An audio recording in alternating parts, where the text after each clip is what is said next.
ప్రభాస్ ఫ్యాన్స్కి అయితే ఈ విషయం బ్యాడ్ న్యూస్ అనే చెప్పాలి. ఎందుకంటే స్పిరిట్ మూవీ అయితే షూటింగ్ అనేది మరింత లేట్ అవుతుందనే చెప్పాలి. సందీప్ రెడ్డి వంగ దర్శకత్వంలో వస్తున్న స్పిరిట్ మూవీ అయితే ప్రభాస్ అందులో పోలీస్ ఆఫీసర్గా నటిస్తున్నాడు. అసలు చెప్పాలంటే స్పిరిట్ మూవీ అనేది ఇప్పటికే షూటింగ్ అనేది స్టార్ట్ చేసి ఉండాలి.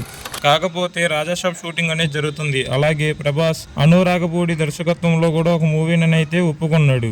అసలు చెప్పాలంటే రాజాసాబ్ షూటింగ్ అనేది కంప్లీట్ అవ్వగానే స్పిరిట్ మూవీ అనేది స్టార్ట్ చేయాలి. కాకపోతే స్పిరిట్ మూవీ స్క్రిప్ట్ అనేది ఇంకా బ్యాలెన్స్ ఉండడంతో 2025 జనవరిలో స్టార్ట్ అవబోతుంది స్పిరిట్ మూవీ. అందుకే ఈలోపు అనురాగపూడి మూవీని కంప్లీట్ చేద్దామని చెప్పి మూవీని అయితే స్టార్ట్ చేశాడు.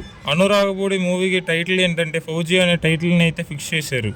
ఇక స్పిరిట్ మూవీ షూటింగ్ అనేది జనవరిలో షూట్ చేద్దామని చూస్తున్నారంట. అలాగే ఇందులో హీరోయిన్గా త్రిషాని తీసుకుందామని చూస్తున్నారు భయ్య. రీసెంట్గా బాలీవుడ్ యాక్టర్ అయిన అర్షద్ వార్సీ కల్కి మూవీలో ప్రభాస్ పాత్రను తక్కువ చేస్తూ కమెంట్స్ చేసిన విషయం మనందరికీ తెలిసిందే. అయితే దీనిపై కొంతమంది మన హీరోలు కూడా స్పందించారు. అలాగే ఇప్పుడు డైరెక్టర్ నాగశ్విన్ కూడా స్పందిస్తూ ఎక్స్లో నెటిజన్ పోస్ట్కి రిప్లై ఇస్తూ ఇలా అన్నారు. ఏంటంటే నార్త్ వర్సెస్ సౌత్, అలాగే టాలీవుడ్ వర్సెస్ బాలీవుడ్ అనేవి లేవు, అంతా ఇండియన్ ఫిల్మ్ ఇండస్ట్రీనే. నువ్వు కొంచెం మంచి పదాలు ఉపయోగించి ఉండాల్సింది. అయినా పర్లేదు, మీ పిల్లలకు బుజ్జిని టాయ్గా పంపిస్తాను. ఇక కల్కి 2 కోసం మరింత కష్టపడతాను.